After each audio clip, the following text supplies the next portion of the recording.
Welcome back to the Postpartum Prep Podcast. My name is Carradine. I'm your podcast host and your guide to preparing for a smoother start to life with your new baby.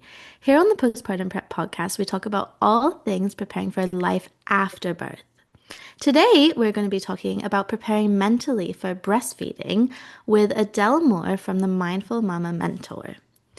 Adele is a mindful breastfeeding practitioner, which means she helps families navigate the different stages of feeding with gentle guidance and mindfulness techniques. She helps to hold space for families, whether they're preparing for the first latch, facing challenges along the way, or would like to reflect on their feeding journey.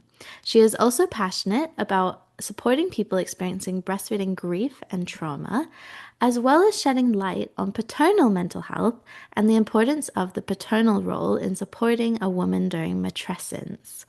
I thought that Adele, her role as a mindful breastfeeding practitioner, when I first learned about it, I thought was such a needed role, and I'd never heard of it before, so I had to have her come on the podcast. Welcome, Adele. Thank you. Thank you for asking me. It's so lovely to be here.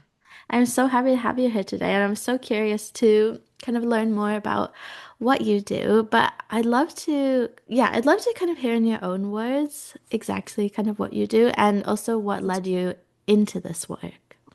Yeah, so the work that I do now was born really from my own experience as a first time mum and knowing in my bones that I wanted to breastfeed my baby, but not quite sure where to start, or the fact that there is so much noise around everything basically, but specifically pregnancy and postpartum, and a lot of conflicting advice and that sort of thing. And I just wanted to prepare as much as I could to meet my feeding preferences and goals, really. So I actually had support from a breastfeeding counsellor when I was pregnant and for the first few weeks after my daughter was born. And it honestly was the best thing that I could have done, with the start to the journey and also having the confidence to continue. And I think in the UK, we have very much a system within our National Health Service where you get quite a lot of conflicting advice, from even from a same team. I don't know if that's the same for you guys, but you can see one midwife and then see another one, and what they're saying is very, very different. So I think it's very easy for mums, particularly first time mums, to just feel really overwhelmed by what's being explained to them, and also being really kind of pressured in some circumstances as well about, oh well, we must move on to this, or we must move on to formula so readily, when actually just a few small steps or a few moments to support and tweak a few things can make all the difference. It doesn't always have to go down that medicinal route. And so yeah, so through my own experience of having my own daughter, I lost a fair amount of blood when I gave birth to her, and that delayed my milk coming in. So I actually didn't, my milk supply didn't come in until the fifth day. And I think that gap between birth and the fifth day, had I not had the antenatal education and then the postnatal physical support, that things could have been really different for us. And I'm still feeding her now. She's 3 years and 4 months old. So yeah, that investment whilst I was pregnant and newly postpartum has, not just financially, but in all senses, paid off and been worth its weight in gold. Just to have somebody cheering in your corner as well. I mean, when she came in, she was wonderful and just so supportive and so open-minded as to what our feeding journey needed to look like, will look like. And there was just no judgment, and that was what I needed. And to be seen and heard and reassured in those early days when the medical professionals were sort of throwing in those little seeds of doubt, oh, maybe we need to do this, maybe we need to do that, and I had the confidence to sort of say, no, that's not what I want for me and my baby. I trust my body, I trust my baby, and we're going to get there. And we did. And so yeah, so it kind of inspired me subconsciously, I think at that point, and I thought to myself when it came to thinking about doing something work wise again, um, I was thinking to myself, what can I do to kind of replicate that for people? But also thinking about the mindfulness aspect of it and the mind body connection and how important mother's well-being is, because breastfeeding isn't just a physical experience, it's an emotional experience as well. So that's kind of where it led me to doing the mindful breastfeeding course and setting up my own business. And yeah, as you said, I run from pregnancy all the way through to weaning from breastfeeding, so beginning to end and everything in between. um, and I think it's just really important for me because I've lived it and I'm still living it now, so it's very relevant for me. I often say on my Instagram, I see you, I hear you, I am you, because that is the truth. And I think there's something really powerful about having that peer as well, of somebody that's going through it with you right now.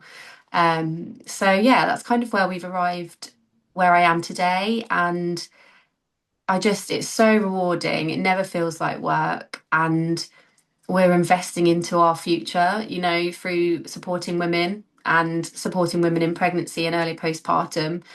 And the benefits of breastfeeding are lifelong for both mum and baby. So it's just such a sacred, special time to offer that support.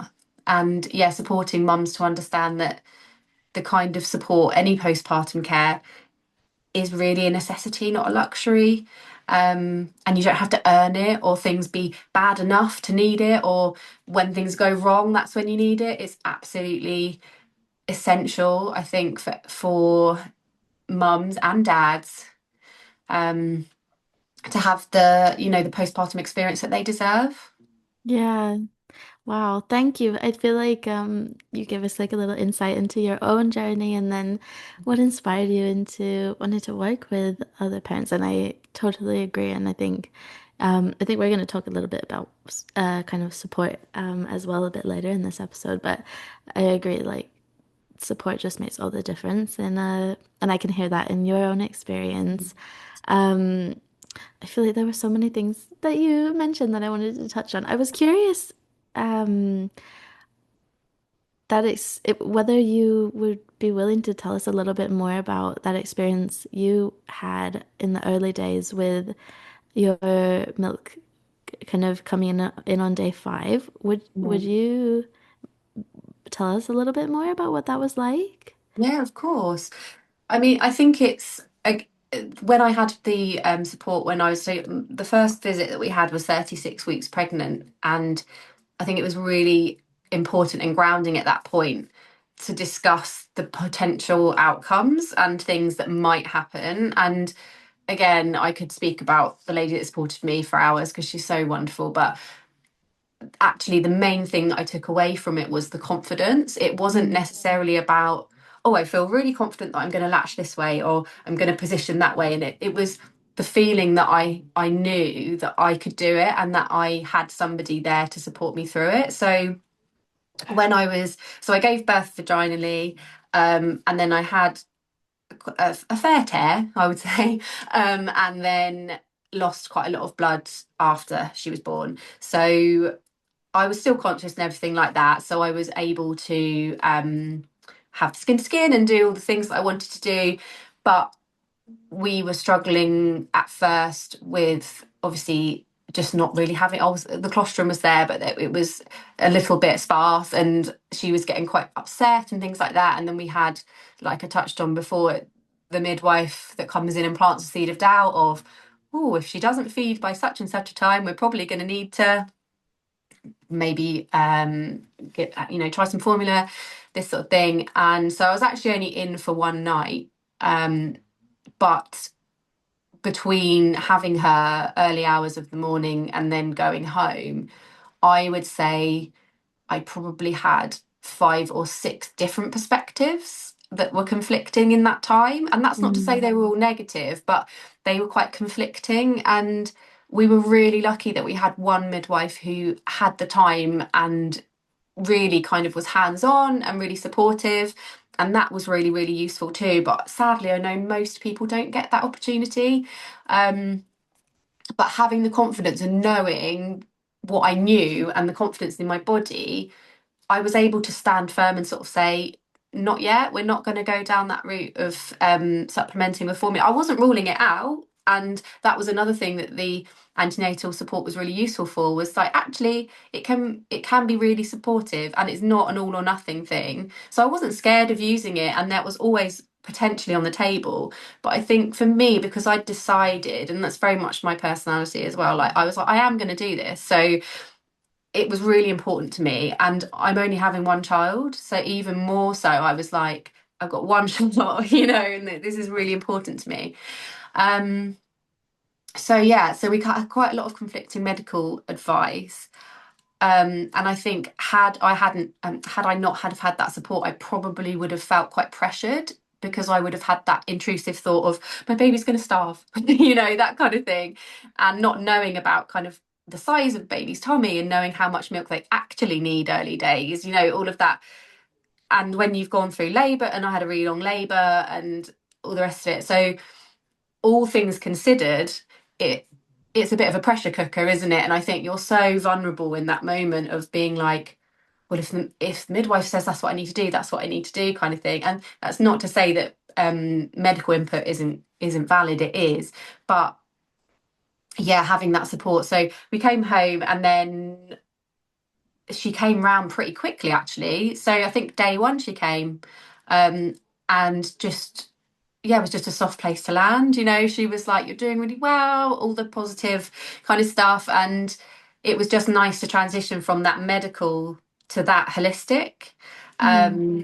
And yeah, she was kind of, like I say, the soft place to land. And then she came, I think, once or twice that week, and she kept saying to me, it's gonna, it's gonna come. It's not if, it's when. So just keep doing what you're doing. And she just validated a lot of my experience, because there's a lot of the cluster feeding and the nighttime and all the stuff that comes with it. And she was just really like the light in the dark, of, like, saying it's low supply, and what I know now is actually medically quite rare. So she was like, it's going to happen, it's just okay, you're doing all the right things, and so I would say, from like a mental perspective, just having her there, because I had my husband and my family, but having someone that's their, they live and breathe breastfeeding, they know, and she's got like 25 years experience, so having her there to kind of hold me, even when she wasn't with me, I could contact her via video call and text and stuff. So it was like having my own little breastfeeding Google. Yeah. So she was just, yeah, it was just so valuable. And I think I reflect on that period of time and think, actually, had I not had that, I probably would have just emotionally, physically exhausted, Mm-hmm. potentially would have just then gone on within those 5 days, thought, okay, my body's just not going to do this. Because I think that's a really common misconception, isn't it? That if it doesn't work out within the first few days, then it's not going to happen at all. Mm-hmm. And again, and knowing what I know now, it takes at least 6 weeks to establish breastfeeding, if not longer. And then you've got all the different circumstances that come into that of, if there's oral ties, all the stuff. And it's so, I think we really have a lot of pressure on mums and breastfeeding families in those early days of, like, if you don't get it right now, you won't get it right at all. And I think that's just a real shame, because it does need time and it does need space, and you're meeting your baby for the first time, and you're getting to know each other's bodies, and getting to know your own body in a different way. Mm-hmm. um and so, and also knowing, educating partners as what they can do as well was really important. We talked quite a bit at our antenatal support about what my husband could do, even though he wasn't physically breastfeeding, like how he Mm-hmm. could support me to facilitate the breastfeeding journey. And I'm so passionate about breastfeeding being a group effort, a joint effort, Yeah. or however many people, if you've got family that are going to be in your initial network and things of, it takes a village to raise a child, but all in the same sense, it takes a team to breastfeed too. It's not Mm-hmm. just the lactating mother that it falls on. And I think, sadly, Yeah. that's also what happens, is it does often just fall on the mother, and the mental load and the physical load just becomes too much. Mm. So yeah, it's the antenatal discussions around what he could do and to support him to feel more involved. Because if you're exclusively breastfeeding, I think it can feel really isolating for the partner, and that they haven't got any input, or that they're Hmm. useless, or whatever it might be. So yeah, that was kind of, it showed up in so many different ways, I think. Yeah. Just It all the support you had. And then yeah, yeah. kind of, I thank you so much for kind of sharing more. I wanted to, I was curious to hear more and maybe share a little bit, have you share your story for any of the pregnant moms listening? Because I think your situation is actually not uncommon, No, but I exactly. think there's um what I do think is uncommon is the amount of support you had that enabled you to really come through that situation. And I think I would love to just show what it really does look like if you have support and you had that, someone in your corner cheering you on and helping you to feel more confident. And that's just so needed as a breastfeeding mom. And I do want to talk a little bit later about some of those maybe like practical things that dads can do also to be involved because I love that you brought that up. Um, One of the things I also just wanted to touch on was I thought it was really interesting how you said when you were in the hospital, how so many people were having different conflicting opinions. And where I live, we've been having some conversations about getting the hospitals up to the baby friendly standards, if you're familiar with, yeah. Yeah. And one of kind of the things about the baby friendly standards is just that parents should not be getting conflicting advice about breastfeeding. Mhm. And but that is such a common thing. I mean, I Mm. can also relate being told five different things about breastfeeding before I'd even left the hospital. And I was wondering whether you have any advice for moms who might be in a similar situation where they're hearing just lots of conflicting opinions. Doesn't matter what it's related to, but Yeah. about breastfeeding, how they Sure. could how to navigate that situation where everyone's just telling them something different. Sure. Yeah, I think this is when, and not even necessarily having someone like myself antenatally supporting, but having conversations with whoever's going to be with you when you give birth prior about your breastfeeding preferences, how you want that to look in the same way that you would for your birth. Because I think Mm. people really focus on the birth, which is fantastic, but sometimes for how you're going to feed your baby is a bit of an afterthought. And I would say it requires as much preemptive thought. Um, because, as I say, through working through mindfulness, like hypnobirthing and things like that, mindful breastfeeding and preparing yourself emotionally for breastfeeding facilitates a successful journey in the same way that breath work and all of those sorts of things work for physiological birth too. But I feel like it's very glamorized in the media. I think breastfeeding, postpartum is very glamorized in media and films and TV and things like that. And social media is a thing of its own, but I think a good thing that's come from social media is seeing the more raw, real experiences that people are sharing, unfiltered versions. Um, and I think it's not to fearmonger people at all, but it's to be open to having questions and conversations with the partner or whoever's going to be with you when you give birth and beyond about how it looks, because a lot of the time you have subconscious bias, you have your own experiences. You might have been breastfed yourself as a baby yourself or not. Your parents, your grandparents might have opinions, or your own mum might still have some residual grief or trauma around how she wasn't able to feed or breastfeed or whatever, however that might look. So I think accepting that a lot of the time the information that you might get can be quite from a position of projection of people's own experiences and things that are hurtful to them still. Because I often speak to people about, I'm going to say mother-in-laws just for the argument's sake, but mother-in-laws say who couldn't, who weren't supported to breastfeed. I will say, not that they couldn't, they weren't supported to breastfeed, and then those kind of comments creep in, negative comments creep in. and it comes from a place of hurt. It feels like it's a place of judgment and things like that, but it's often a place of hurt and maybe a bit of jealousy that actually you're being able to do something they wish they could do. So I think one of my main things is to hold that in mind, that any advice, unsolicited or not, and guidance that people might give, one may not be factual, it might be their lived experience. And it could be coming from an unresolved place for themselves. So try to separate that out and take from it what you like and leave what you don't. Um, and so I think that's really important. But yeah, the conversations are so key, and to think about what the realities look like. And it's hard to when it's your first child because you don't know until you do it. But to kind of talk about those things. So, like, for instance, once I give birth, if my milk doesn't come in straight away, I really would like you to advocate for me to your partner that I want this, this, this, and I don't want this, this, and this. Even to the point if you're having like a planned cesarean, where you might say, and whether you're going to be put under general anaesthetic or you're going to be awake, if you feel like there's a potential that you might not be able to advocate verbally for yourself, even having it written down somewhere for somebody to advocate on your behalf. So, for example, saying to your partner, please say to whoever's in that room, please don't mention offering me formula. I'll find that really triggering. Or, for example, if I feel like I'm at a point where formula is going to be the option that I'd like to go down, I'll let you know. Mm. So, kind of setting that gentle boundary of this is where I'm at.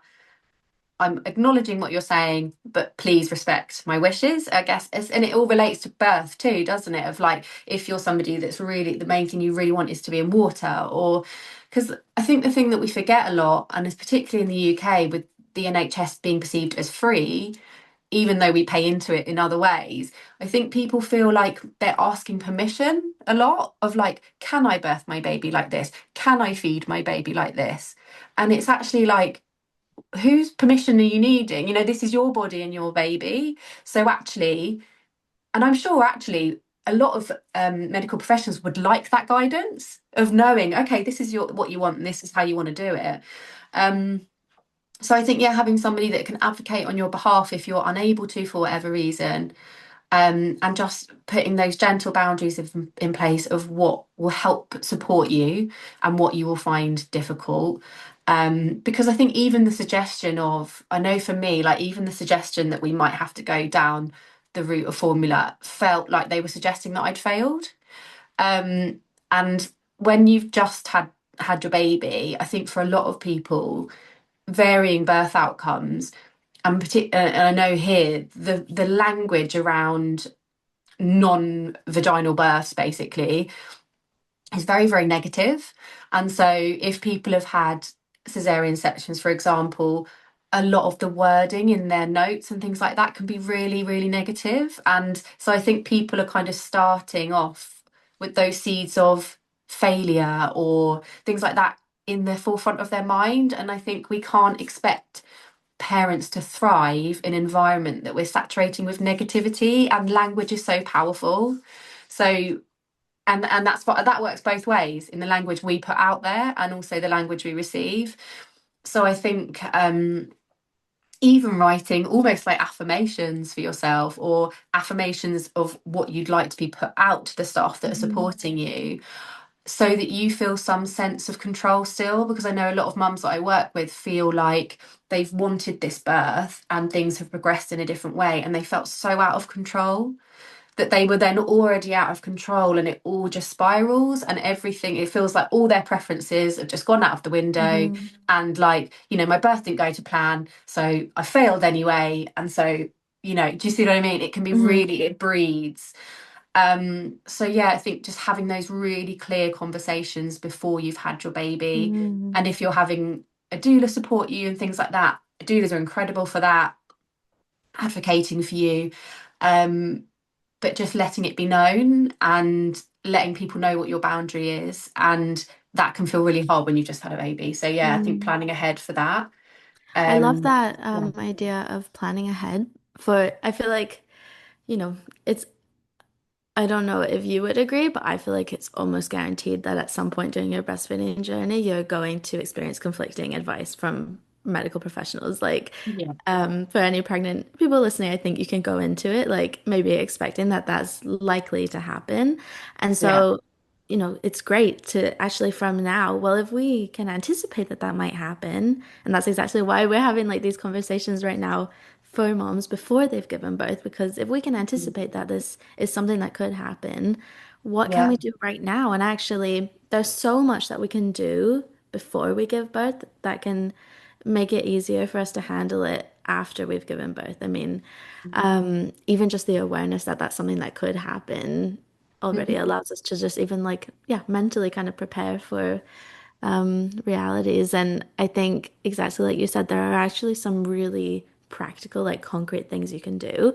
And exactly like kind of you said, working with a professional who can help you anticipate some different scenarios that might come up and how you might want to handle. I mean, it's just exactly the same as creating a birth plan, right? Because in a birth plan, you have your ideal of how you want things to go, and then you have, okay, but if it doesn't go exactly in this way that I want, well, if I'm going down a different path, kind of what would I feel comfortable with in XYZ scenario? And you can absolutely do the same with breastfeeding. And that's why everyone that works in lactation, that's why we always want people to see us before they've actually given birth, because there's so much, excuse me, there's so much more you can do before. Like, obviously, once you're in it, I don't know, it can help to even also if the preparation from before birth can even help to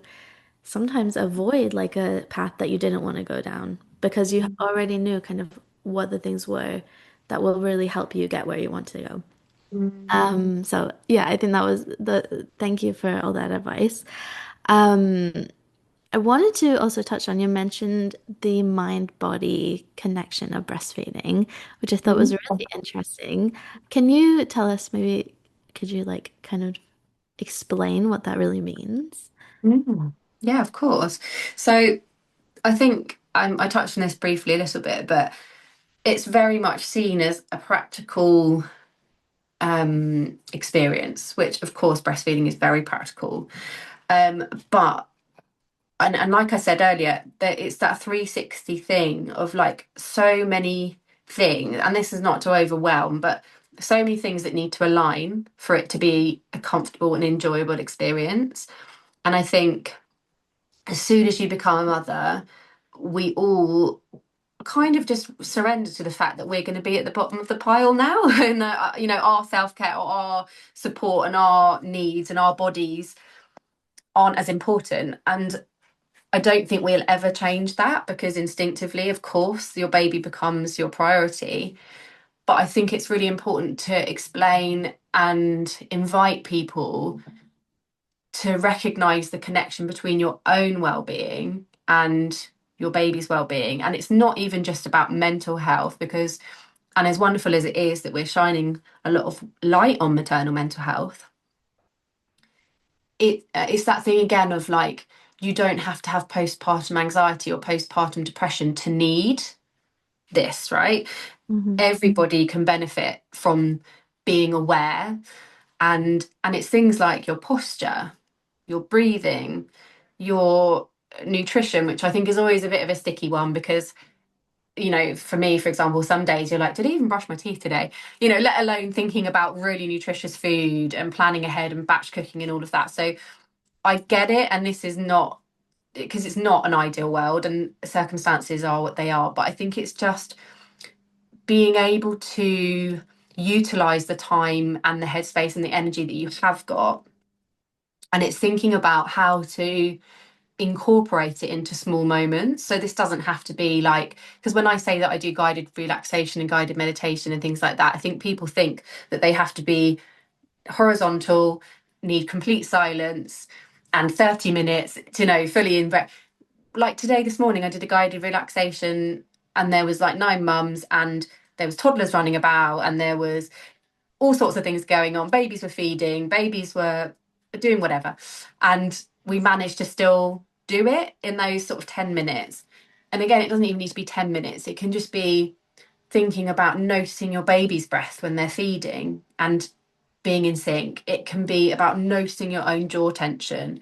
It can be about softening your shoulders and your posture. Because I think, again, we talk a lot about positioning and latch, which of course is important, but positioning and latch are enabled by a soft posture and making sure that your own body is comfortable. And that Mm. comes from experience of not knowing straight away about bringing the baby to the breast, not the breast to the baby. So this kind of hunching over business, and the thing of when you're like, you're going to be thinking, I so need to feed them, and then they feed and are relaxed, and you feel like I dare not move because I Mm. don't want to, you know. So it's thinking about before you've even fed the baby, getting yourself into a comfortable position, trying different positions. That, you know, it's not just cross cradle and that's it. There's so many breastfeeding positions that you can utilize that also enable your comfort. And one And of I the things think I the sorry, ones, oh, sorry. no, okay, you go. I was just gonna say, I'm not sure this is actually what you're gonna say, so I probably just interrupted you, but I was gonna say, I think the positions that are most comfortable for you are often actually also the most helpful. Exactly, and gravity is on your side with a lot of them, isn't it? You know, with Mm. like reclined and Yeah. koala and things like that. And so I think it's that, and kind of having that physical comfort, because a thing that I talk about quite often on my Instagram and stuff is about like your body is your baby's, sorry, your calm is your comfort, and calm is your baby's comfort and calm, you know. So if you're really rigid and your shoulders are up here and you're tensing your jaw and you're really fearful of the latch or whatever it might be, babies are just like little sponges, aren't they? And that completely, they absorb that. And so it's even just thinking like, I'm just going to take some really deep breaths before I even latch the baby, because I need to ground myself in this moment. And the baby feeds off that calm. And so it's thinking about things like that. And whatever it could be, you know, even if it's whatever people find relaxing, so like music or food or TV show, whatever it might be, it's going to be so different for everybody. But recognizing that you can still fit those things in, like you don't need more time, you need more presence inside the time you already have. Mm. So kind of thinking about, okay, yeah, maybe I'm not going to have 30 minutes to lay in a dark room with silence to do a guided meditation. But what I can do in the 2, 3 minutes I have got, or the 15 minutes I'm feeding, it's just that shift in mindset as well of, rather than being thinking, oh, I haven't got time for that. It's like, I've got time for this in this moment and it's still beneficial. And I do a lot around affirmations and things like that. And it's not about toxic positivity, and it's not about sugarcoating it and saying that it's all roses, because let's be honest, motherhood, pregnancy, postpartum, it's not going to always be roses. But it's also finding those mindful moments in those trickier times. And I've said it earlier on, but I always try, it's not that I try to fearmonger with people, but I just think it's so important to be honest. And actually, by being honest, if and when experiences come for people, it's normalized. And Mm. because that's a nuance you don't get from internet scrolling, researching, why is my baby doing this? Why is my baby doing that? And mindfulness is kind of that holistic 360 of, there's so many things that have happened to get to this outcome. And yeah, I think that, like I say to people very often, is the internet doesn't have nuance, and it doesn't know Mm. you, and it doesn't know your baby. And Mhm. even if it's your first or second baby, a friend of mine's recently had her second baby, and her breastfeeding journey with this one is totally different than it was with her first child, because it's a different baby. Mhm. You're different, your understanding and your knowledge is different, you know. So while external advice and medical advice has its place, the other thing that I bang on about all the time is about maternal instinct. And that is the mind and body connection, really, as well as harnessing maternal instinct. Mhm. You know, we've come this far in millions of years because women trusted their maternal instinct, you know, and they Mhm. mothered and they fed and they did all the things without the internet and without gadgets and without stuff. And it's such a, I think, it's not utilized enough. And we're very much, I don't know about the US, but we're very much here told to squash that down. And we're so focused on them being independent from the get-go. And it's like giving them grace to understand they're a little human being, and we expect so much of them. And for a lot of people, a lot of adults struggle to sleep through the night. A lot of adults wouldn't want to sleep on their own, Mm, and we're carry mammals and we're meant to be connected to our babies. And as good as it is for them is for us, and as the oxytocin, all of the stuff, we want to be doing things that naturally encourage those happy hormones and those those good vibes. And yeah, I think that's what I mean with mind body connection is, yes, it's a practical act, and yes,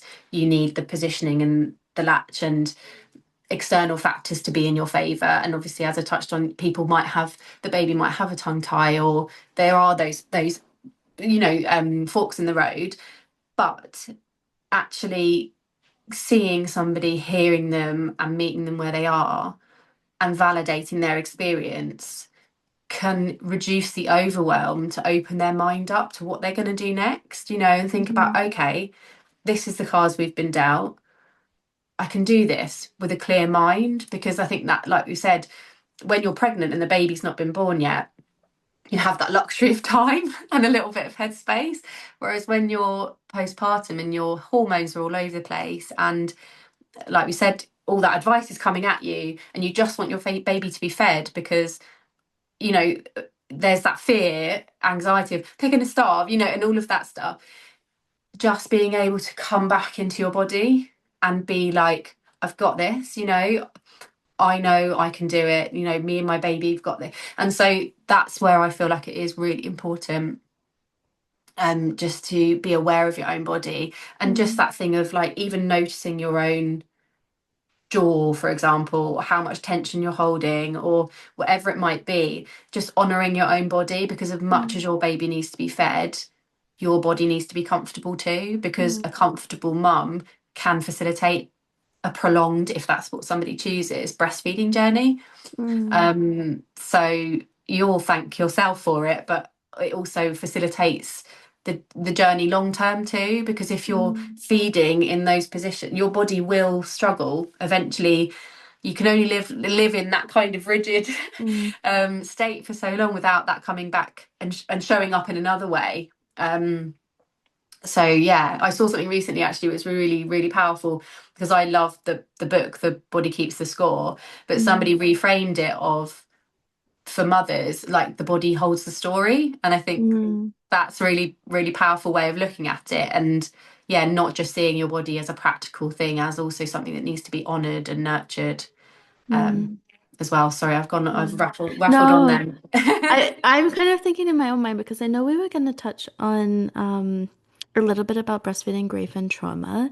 And I Hmm. was just thinking when you were saying about, being able to stay in our own bodies and things. I would love to tell you a little bit about my own story with breastfeeding because I wondered because I know we were going to touch on breastfeeding grief and trauma anyways, and I wondered kind of how, as someone who works in this, kind of doing the work that you do with kind of the emotional side of things, and like the body-based side of things. So my son had a tongue tie that um, wasn't, he basically, I basically had like very painful breastfeeding for I think 3 months until someone finally like we kind of were in the different people had seen it and just were not really interested in like it was I think there's always like I work with breastfeeding and I don't believe that like every baby with a tongue tied needs to have it snipped, but like in Hmm. my case with my son I was in so much pain and I was very committed to exclusive breastfeeding, so it was I was just living with this pain every 2 hours, and it was really awful. And it was kind of, I feel like I had to disconnect from my body. Hmm. to be Mhm. able to keep living like that, like with this pain. And I obviously I don't for anyone listening, this is not I don't know that I don't I made the right choice for me, but I would never expect someone else to make that same decision to keep Mhm. going with the pain, but that was just what was the right choice for me. Um and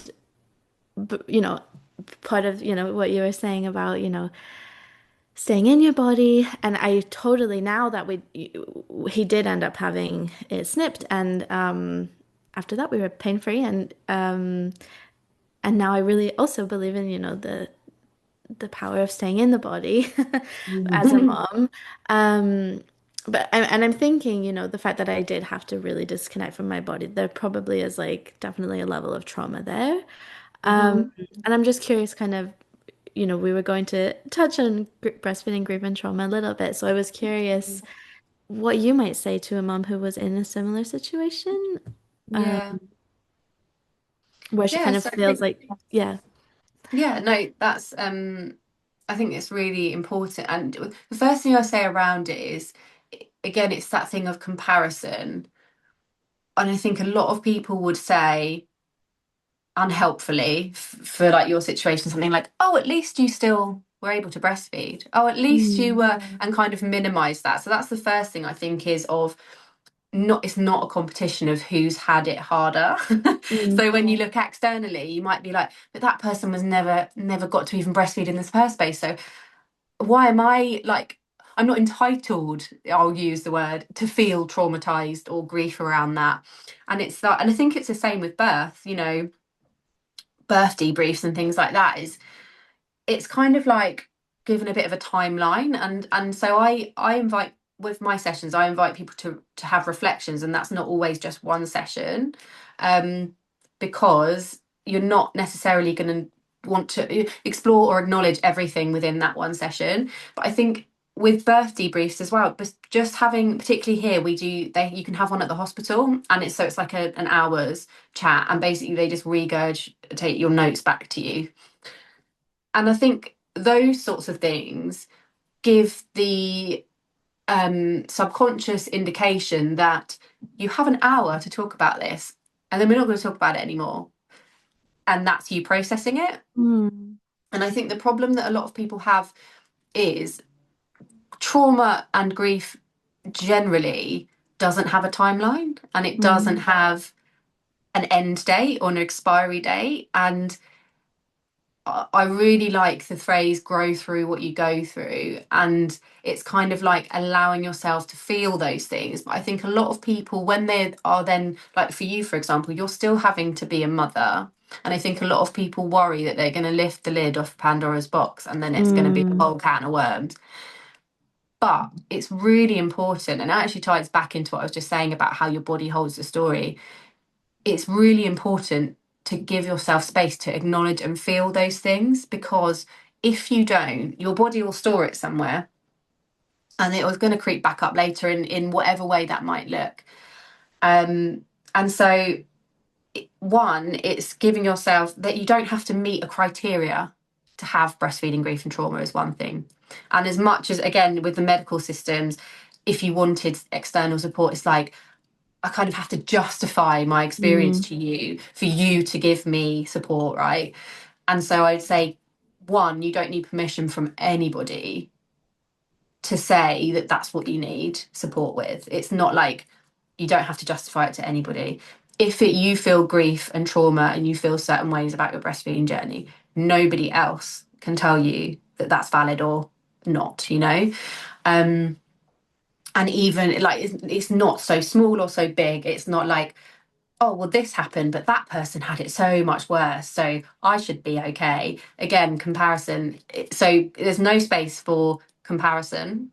I would say have to put that to one side, and you have to put to one side that it has to be bad enough to need support.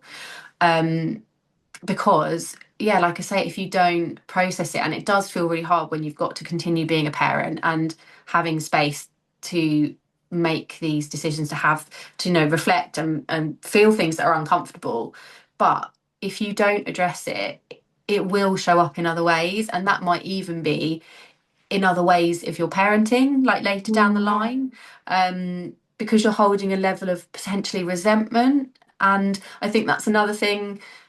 We're also expected to just love every minute of it. And nobody, I think, when you say about breastfeeding grief and trauma or any negative association with it, there is no suggestion, or there should be no suggestion, that it affects how much you love your child. mm, But you can absolutely feel slightly resentful about your experience because it wasn't what you hoped for, or the person next to you seems like it's just come so naturally, um and kind of grieving for the experience that you wanted or that you mhm, didn't get. And yeah, and feeling and again, because breastfeeding is a physical act, your body, not even just your emotional but your physical as well, if you, the pain that you went through with your son initially, like that's visceral, that's in your body. So mm, actually then having that less level of disconnection, it makes sense that you did that because in your mind you needed to go somewhere else to physically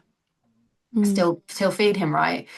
um so I think there is a level of, yeah, kind of expecting your body to hold that because it's got, mm, of course you would, if you hurt yourself in any other way.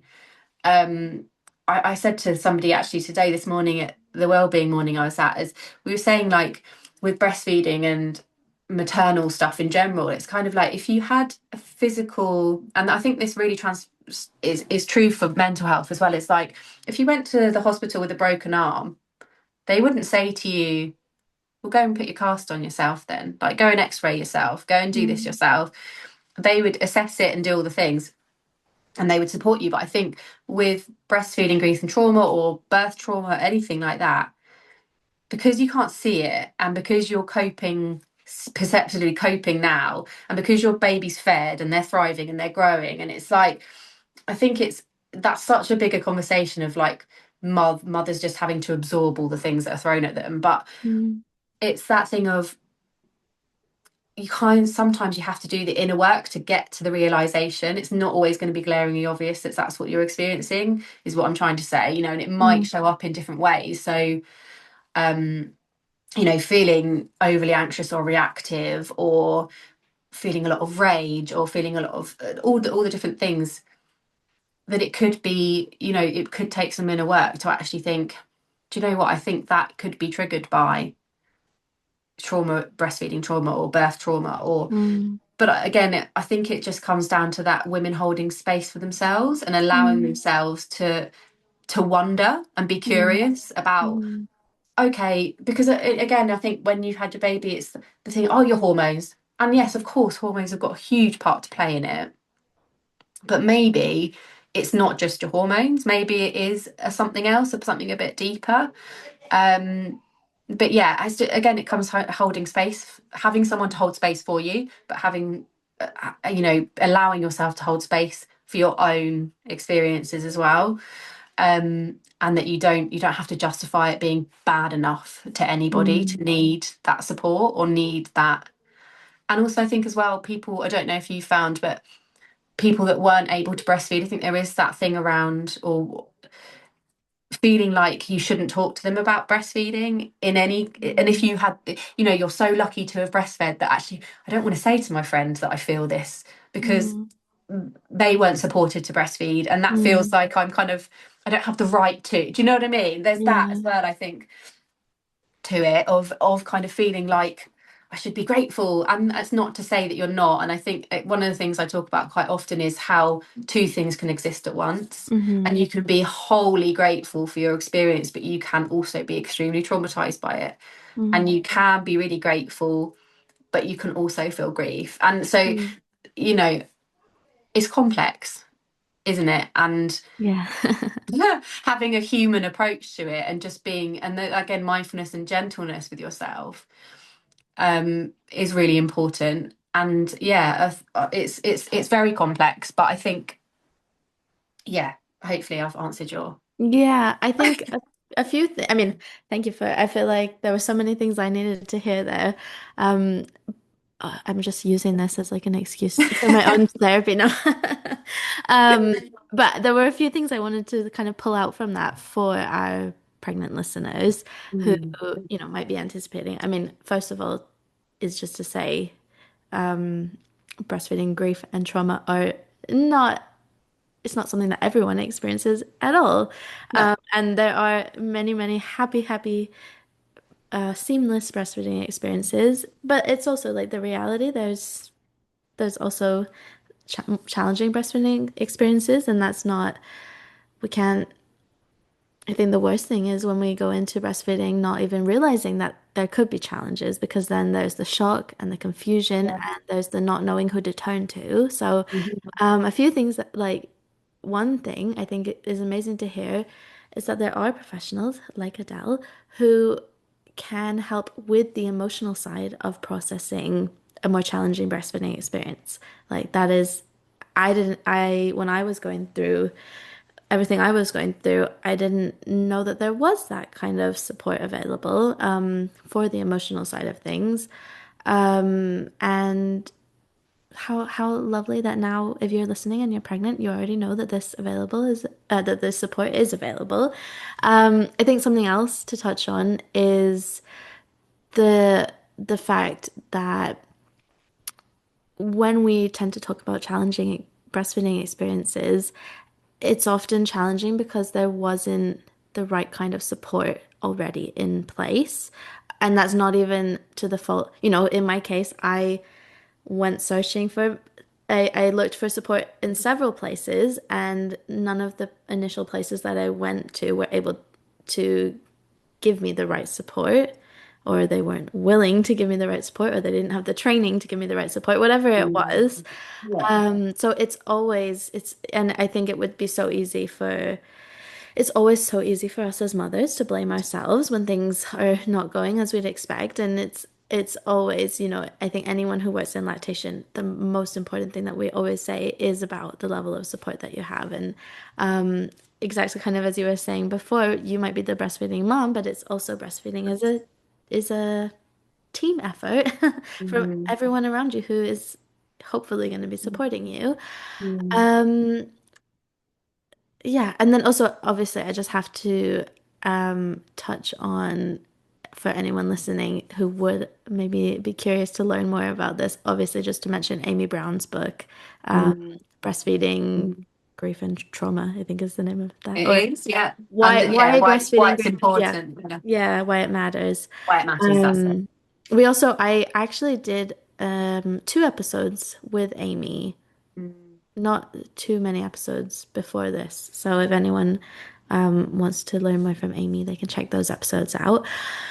I I did feel my like case study about when I was doing my qualification, I did my case study about Amy's book.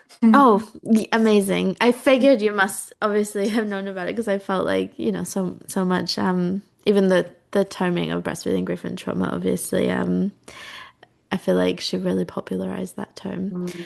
Um, I feel like we've kind of jumped around in our conversation a lot, and I wanted to, we're kind of coming up to time, but I wanted to just cover a few little last ends that I wanted to make sure we touched on.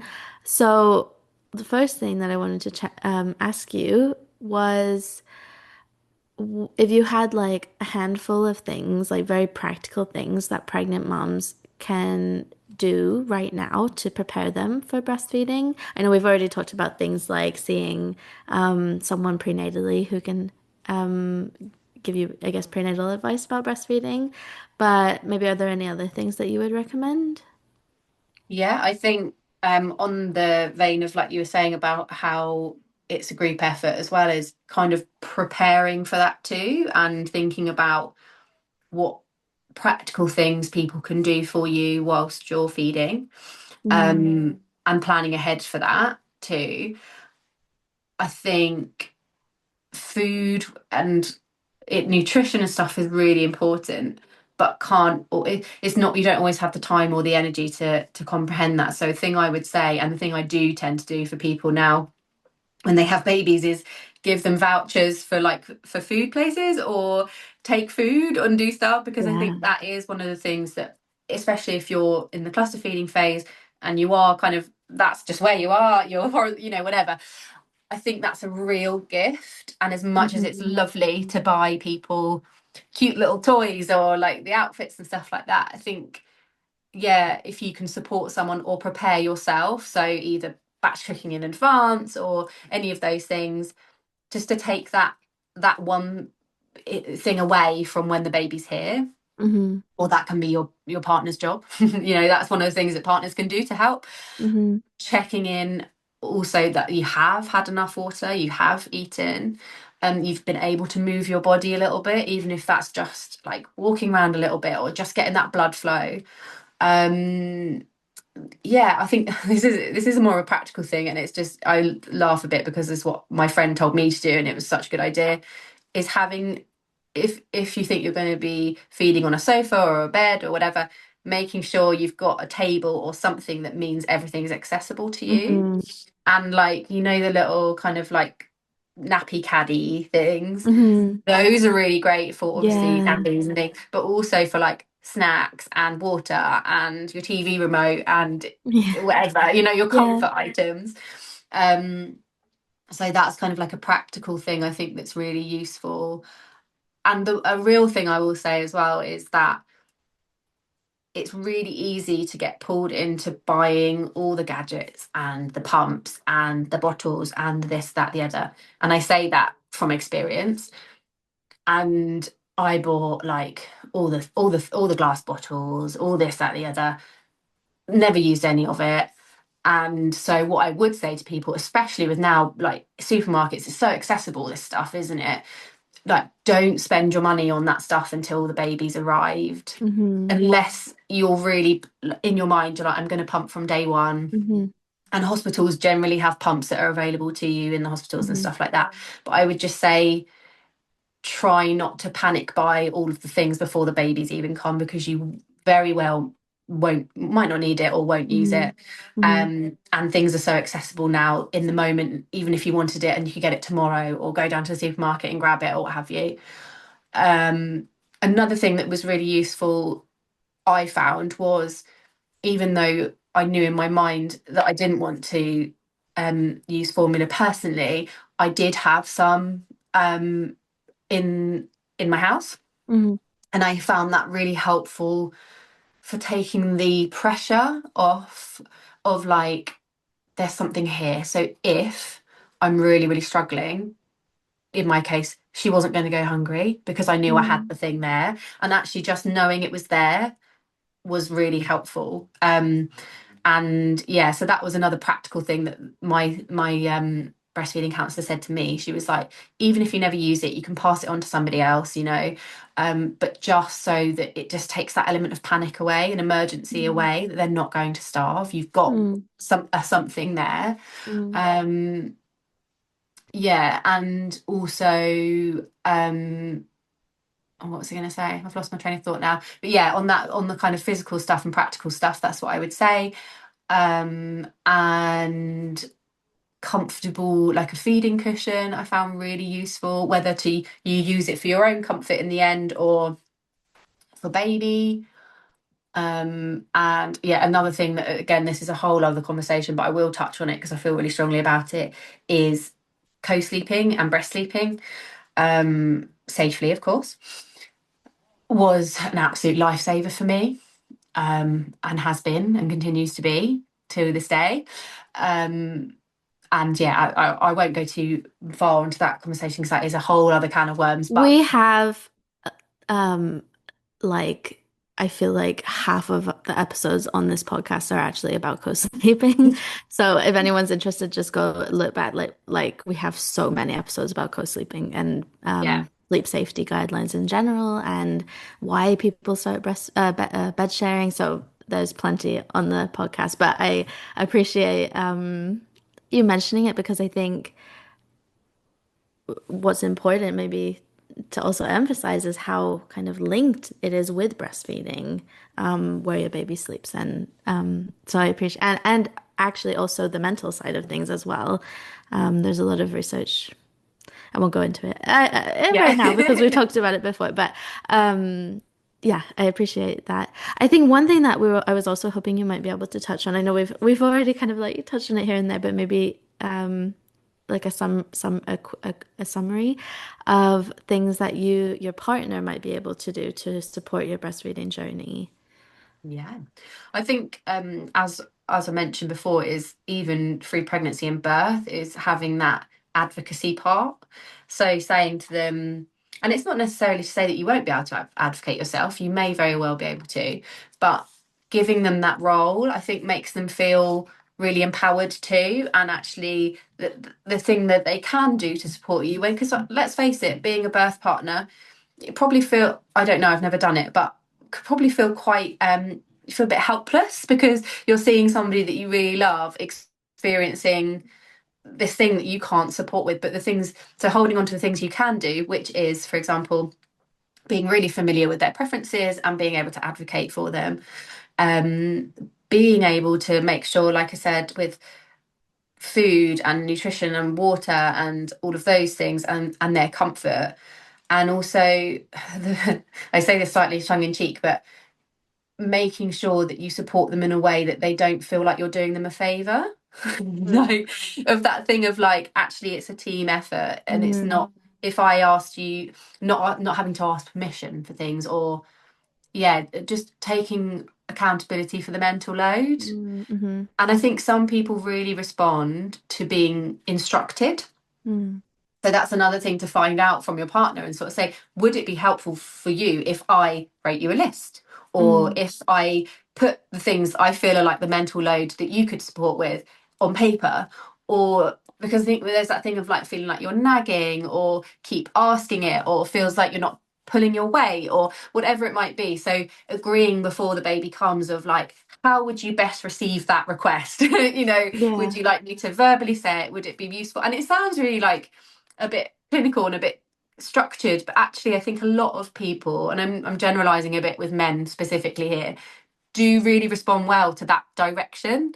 And so even if you're going to combi feed or whatever you're going to do, saying to your partner, if you're going to do a feed, then you see it from start to finish. So you warm the bottle, you give the bottle, and then you sterilize the bottle, so you kind of see it from start to finish, so you're taking ownership of your own roles. Mm-hmm. um yeah, and I mean, again, it varies in different countries, how long people get for paternity leave and maternity leave and things like that. But utilizing, it's not just, you can't, not sleeping just at night, so if there are those times in the day where feeding through the night, as you and I all know, that's when your milk is at its best quality. So it's a cruel mistress in a way, because that is the truth of it. And that's when babies often will be at the breast for a long time. But then sort of saying to your partner or whoever you might be visiting, your mum, whoever, actually, would it be useful for you for me to hold the baby while you go to sleep? Or would it be useful for me to make you some food? Or would it be, yeah. So I think having the confidence to ask for those other things that you might not physically be able to do yourself, and know that asking for that support isn't a failure or a sign you're not coping.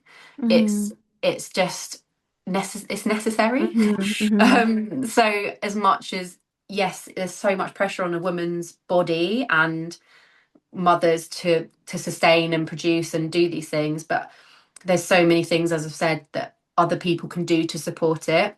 Mm-hmm. And those are a lot of the time practical things that you might not have chance to do for yourself. Mm-hmm. And yeah, it's not always that the mum's going to want you to take the baby. You might not want to say to somebody, actually, can you hold the baby? You might want to hold the baby, and that's fine too. But Mm-hmm. that's when it comes into it of saying to people, actually, I'm all right holding them, but please, would you mind if, and Mm-hmm. yeah, not feeling like you have to host when people come Yeah. over and things like that. So yeah, just those sort of practical things, making sure that they are physically comfortable, they've got enough cushions, they've got fresh bedding, there's so, like, I could go on, but those sort of practical things. But again, those are things that you can discuss whilst you're still pregnant, and it can be on paper, or it can just be verbally agreed that those are going to be your things and this is going to be my thing while I'm, exclusively breastfeeding, or however it looks for you. But yeah, does that kind of give you Yeah, an those are idea? great. And it just reminded me of I just mentioned I have a free postpartum prep checklist that people can download. And in that checklist I have templates where they can create like these nice lists that I feel like once when you kind of have it in like an infographic kind of list, I feel like Mm. it's sometimes easier to send to people because it's not, I don't know, if you're a little bit more like passive like I am, like it's easier to ask. But I think I like what you said. I wanted to just also I've, one of the things that came up for me when you were talking was just the real like need to honor the fact that as new moms, we do really need support. And I should really hope that you have people around you that would recognize how much you are doing when you're breastfeeding. And, that you do have people who will want to support you because they can see how much you're doing when you're breastfeeding. I know not everybody has that, but that's at least my hope. My last question for you today is I ask this to everyone who comes on the podcast. If you Mhm. could go back and talk to yourself when you were pregnant with your first baby, so probably the position that many of our listeners are in, what would you tell yourself? I think, yeah, to trust your body, trust your baby, and know that most things, breastfeeding specifically, and this isn't even a word I don't think, but are like figure outable. So it's not all or nothing. It doesn't have to be all or nothing. And asking for support whilst you're breastfeeding again isn't a sign that you're not coping, and do more of that. And I think that is what I say to, like I said, we're not having any more children, but if I was to, that's a kind of hindsight little gem that I would really reaffirm to myself if I was having another one, is that communicate and ask for support, because people aren't psychic. They don't know what you need, Hmm. and sometimes you don't even know what you need. Hmm. But it's okay to articulate those things to other people and it not be perceived as, oh, she's not coping, or all of those things. I think it really depends on you as a person. Hmm. um but and also again on a practical front of get to know your body. And I think a lot of women, again, this is another whole thing, but a lot of women, and I know it was certainly true for me, like I didn't really know my body that well until I Hmm. had my baby and I'd been pregnant and my menstrual cycles and all of that. So I think don't be afraid to like explore your anatomy and like your body and see what's comfortable for you. And I think also from a health perspective, like being aware of what your breasts feel like before having a baby, and then God forbid, if anything did happen, you'd know the difference, Hmm. so I think we're so disconnected from our physical bodies a lot of the time. Hmm. um yeah, and just, yeah, I think the main overarching thing is trust your instincts. As I said earlier, maternal instincts are so powerful. And yeah, trust your baby, and you're the right mum for your baby. And your feeding journey might look different from the person next to you, but it's unique and it's beautiful, no matter what. And as I say, this wasn't for me personally, but also for mums who are pregnant right now. With breastfeeding, it doesn't have to be all or nothing. And Hmm. even if you're pumping and you're bottle feeding, that's still breastfeeding. Even if you're using a supplementary system, that's still breastfeeding. You know, just if it's not always them latching physically to your breast, that doesn't mean you're not breastfeeding your baby. So know that it's not all or nothing, and there's other ways that your baby can receive your breast milk. And that it shouldn't hurt for the long term.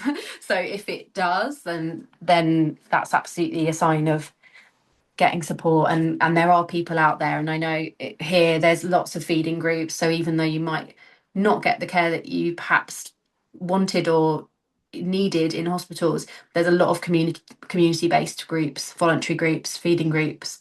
Hmm.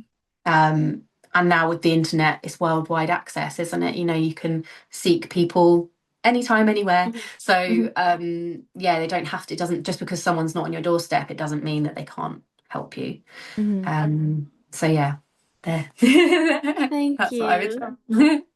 And for anybody who may be seeking support, because obviously Google can be our best friend or worst nightmare, but if we know where to go for good support, and people are looking for support and they think of you, where can they find you? And what support do you offer as well? So I am on Instagram, and that's the at the Mindful Mama Mentor. I'm on Facebook, the Mindful Mama Mentor, and then I have a website which is themindfulmamamentor.co.uk. So if you remember that with the Mindful Mama Mentor, you can find me pretty much wherever. Everything will Um, be linked in the show notes as well.